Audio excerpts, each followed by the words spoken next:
MSLI TV, रहनुमाई बदलती दुनिया के लिए।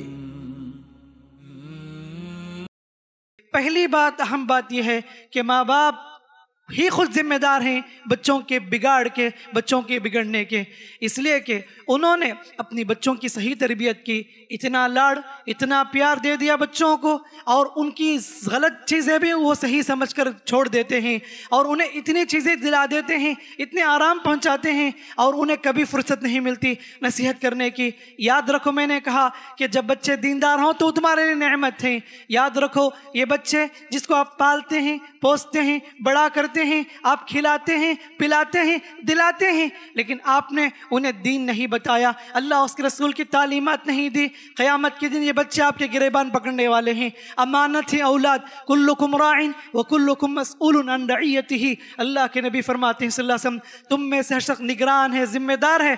क़यामत के दिन उसकी निगरानी के ताल्लुक से सवाल होगा, अल्लाह पूछेगा, हमने तुझे औलाद दी थी, तूने कहाँ तक उसकी सही तरबियत की, तूने कहाँ तक उसे दीन बताया। अफसोस ये है कि हम बताने से कासिर रह गए, बच्चों को दीनदार बनाने से कासिर रह गए। आज की माओं को मोबाइल में ज़्यादा वक्त लगाने का है, मोबाइल में ज़्यादा व्हाट्सअप, इंस्टा, फेसबुक चलाने के लिए टाइम है, लेकिन बच्चों को वक्त देने के लिए टाइम नहीं है। और बाप सुबह सवेरे निकलता है ऑफिस को, बच्चे सो रहे होते हैं, जब शाम को, जब रात को आता है तब भी बच्चे सो रहे होते हैं। कभी बच्चों के पास बैठकर मोहब्बत और प्यार की बातें करने की फुर्सत नहीं, तौफीक नहीं। और हफ्ते में एक दिन छुट्टी होती है, उस दिन भी बाहर दोस्तों के साथ पिकनिक में चला जाता है, और बच्चों को वक्त नहीं देते, तरबियत नहीं करते, कुरान की तालीमात नहीं देते। पहले तो होता था कि 10 साल के अंदर अंदर बच्चों को कुरान की तालीम दे दी जाती थी, लेकिन आज उम्र बढ़ जाती है लेकिन कुरान पढ़ना नहीं आता, ना तरबियत है, ना बात करने का सलीका है, ना बड़ों का अदब है, कुछ भी नहीं है। बाज़ लोग ऐसे हैं, तरबियत तो करते हैं लेकिन तरबियत का सलीका नहीं मालूम, तरीक़ा नहीं मालूम।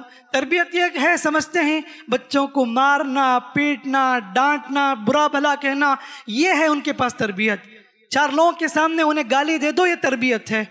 और इतना मारते हैं कि बच्चा बागी बन जाता है। ऐसे बच्चे आपकी बात मानने को तैयार नहीं होंगे। किस दौर में हम जी रहे हैं, बहुत नज़ाकत के साथ आज के बच्चों को हैंडल करना पड़ेगा।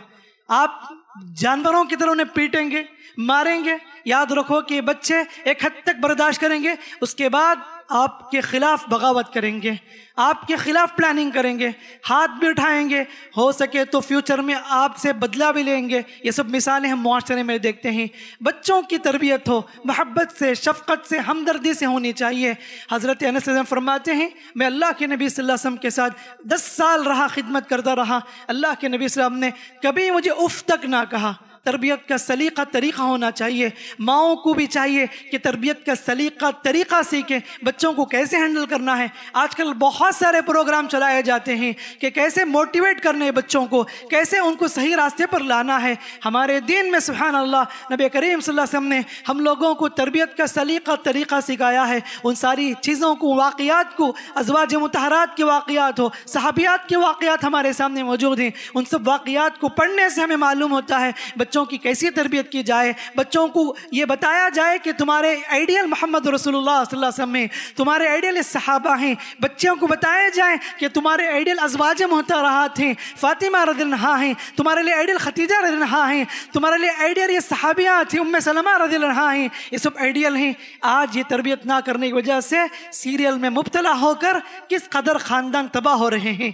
सुभान अल्लाह, ये सब चीज़ें हमें मालूम करना है कि कहाँ गलती हो रही है, तभी पता चलेगा कि हम किस जगह पर खड़े हैं, किस कदर गफलत का शिकार हैं। सीरियल को देख देख कर इतना जना सीख जाते हैं, उसमें बताए जाते हैं कि कैसे साजिश करनी है, किसी के खिलाफ कैसे प्लानिंग करनी है। ख़ास करके मैरिटल लाइफ में उसकी ख़ास तरबियत ना हो, ऐसी चीज़ों को सीख कर एक बहू सीखती है कैसे सास के खिलाफ साजिश करनी है, और सास सीखती है कैसे बहू के खिलाफ साजिश करनी है, कैसे नड़न के के खिलाफ साजिश करनी है, ये सारी चीज़ें हम मुआशरे में, माहौल में देखते हैं। इसीलिए मेरे भाइयों, तरबियत का सलीका भी तरीक़ा होना चाहिए, तभी चलकर ये बच्चे आपके फरमाबरदार बनेंगे, वरना सिर्फ मारने से काम नहीं चलेगा, डांटने से काम नहीं चलेगा। इसी तरीके से ये भी हमें समझना चाहिए, आज के औलाद नाफरमान इसलिए भी है कि हमने अपने बच्चों के दरमियान बराबरी नहीं की, इंसाफ नहीं की।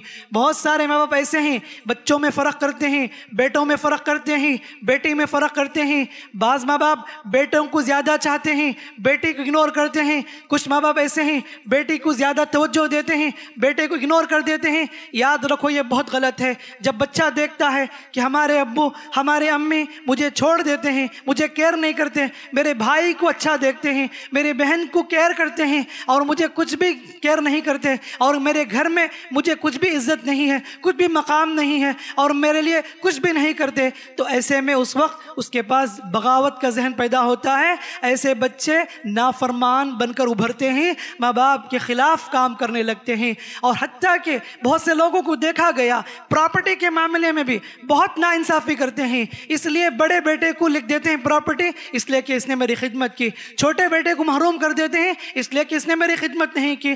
बाज़ माँ बाप ऐसे होते हैं, बेटे को लिख कर चले जाते हैं, बेटी को महरूम कर देते हैं। बाज़ बेटी को लिख देते हैं जायदाद पूरी की पूरी, बच्चों को महरूम कर देते हैं। याद रखो, आपके औलाद में से कुछ आपकी बात नहीं मानते, उसका गुनाह उन्हें तो मिलने वाला है। उसकी वजह से आप विरासत से, प्रॉपर्टी से उन्हें महरूम नहीं कर सकते। अल्लाह के नबी सल्लल्लाहु अलैहि वसल्लम फरमाया, इअदिलू बैना औलादिकुम, अपने औलाद के दरमियान इंसाफ करो, वरना तो आज कितने ऐसे लोग हैं जिंदगी में एक बच्चे को पूरी जायदाद लिख देते हैं, कितने बच्चों को महरूम कर देते हैं, कब्र में जाकर अजाब भुगत रहे होते हैं। ये बहुत बड़ा गुनाह मेरे भाइयों, अल्लाह और उसके रसूल सल्लल्लाहु अलैहि वसल्लम ने हम लोगों को मना किया है। अपने बच्चों के दरमियान इंसाफ करने का ख़ास हुक्म है। जब आप बच्चों के दरमियान फ़र्क करेंगे तो बच्चा देखता है, जब मेरे माँ बाप मेरे खिलाफ ऐसे हैं तो मैं क्यों उनकी बात मानूं, मैं क्यों इताअत हमदार करूं, वो खिलाफ हो जाता है। और ऐसे बच्चे कभी माँ बाप के हक़ में दुआ नहीं करते जो माँ बाप के अपने बच्चों के दरमियान फ़र्क करते हैं। एक अहम रीज़न ये भी है औलाद के बिगड़ने का, नाफरमान होने का, कि हम बच्चों के दरमियान इंसाफ नहीं करेंगे तो बच्चे हमारे ख़िलाफ़ हो जाएंगे, नाफरमान बनकर ज़िंदगी गुजारेंगे। इसी तरह मेरे भाइयों, औलाद जो बिगड़ी हुई है, औलाद जो नाफरमान है, उसका अहम रीज़न ये भी है कि माँ बाप बात बात पर उन्हें गाली बकते हैं, बात बात पर उन्हें बुरा भला कहते हैं, बद्दुआएँ देते हैं। अल्लाह के नबी सल्लल्लाहु अलैहि वसल्लम फरमाया, ला तदउ अला अनफुसिकुम, अपने आप पर बद्दुआ ना करो, ना अपने औलाद पर बद्दुआ करो, ना अपनी जायदाद माल पर बद्दुआ करो। अल्लाह के नबी से मना किया। 24 घंटे में कोई एक सेकंड, एक घड़ी ऐसी है जिसे बद्दुआ कबूल हो जाती है। आज कितनी माएँ ऐसे हैं, गुस्से में आकर बच्चों को बद्दुआ दे देती हैं, तू मर जाए, तू हलाक हो जाए, तो तेरा जनाजा उठे, मेरे नज़रों के सामने तू चला जाए, तुझे जन्म देकर कुछ भी फ़ायदा नहीं है, तू बेकार है, तू किसी काम का नहीं है। ये ऐसे अल्फाज हैं जो उसके दिल में छुपते हैं। इतनी तकलीफ़दा होती है, वो समझ है कि मेरे नज़दीक, मेरे माँ बाप के नज़दीक मेरी कोई इज्जत नहीं है, कोई कदर नहीं है, तो नतीजे में माँ बाप का खिलाफ हो जाता है। ये बद्दुआ लगती है। याद रखो, माँ बाप की जहाँ दुआ कबूल होती है, इसी तरह बद्दुआ भी कबूल हो जाती है। याद रखो, आपने ऐसे अल्फाज इस्तेमाल किए, अल्लाह हिफाजत करे। कितने लोगों को हमने देखा है, उनके माँ बाप ने उन्हें बीमारी की बद्दुआ की, उनके नज़रों के सामने बड़ी बड़ी बीमारी के शिकार हुए औलाद। ये सब रीज़न माँ बाप ही हुआ करते हैं। इसीलिए ज़बान का सही इस्तेमाल करें, दुआई कलिमात से नवाजे, इसलिए कि माओं की दुआओं में असर है, बाप की दुआओं में असर है। ऐसे में अच्छे जुमले कहें, इज्जत दें। इसी तरीके से बच्चों की तकरीम करें।